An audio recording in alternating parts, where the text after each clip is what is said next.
హాస్టల్స్‌లో ఉండే పిల్లలకి మంచి ఫుడ్ లేక హెల్త్ పాడవుతుంది. ఏదైనా మంచి రెసిపీ చెప్పండి అక్క అని అడుగుతున్నారు కదా! ఈ సంక్రాంతికి వచ్చి వెళ్ళే మన పిల్లలకి నచ్చే పిండి వంటలతో పాటు కొండల్ని పిండి చేసేంత బలాన్నిచ్చే ఈ హోమ్‌మేడ్ డైమండ్ ప్రోటీన్ పౌడర్ ఒక్కటి చేసి ఇస్తే చాలు.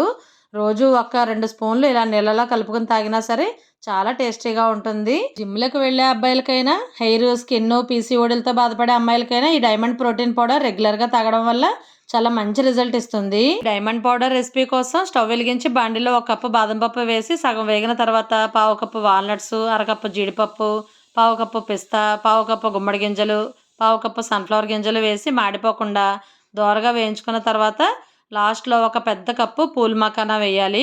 ఈ డ్రై నట్స్ గ్రైండ్ చేసేటప్పుడు ఉండకట్టకుండా ఒక అరకప్పు ఓట్స్ని కూడా వేసి 2 నిమిషాల పాటు వేయించి ఇవన్నీ కూడా చల్లారిన తర్వాత మిక్సీ జార్లో వేసి 5-6 యాలక్కాయలు, అరకప్పు పాలపొడి, పావు కప్పు పటిక బెల్లం, అర స్పూన్ పసుపు వేసి మిక్సీలో మెత్తని పౌడర్లా గ్రైండ్ చేసుకుంటే చాలు.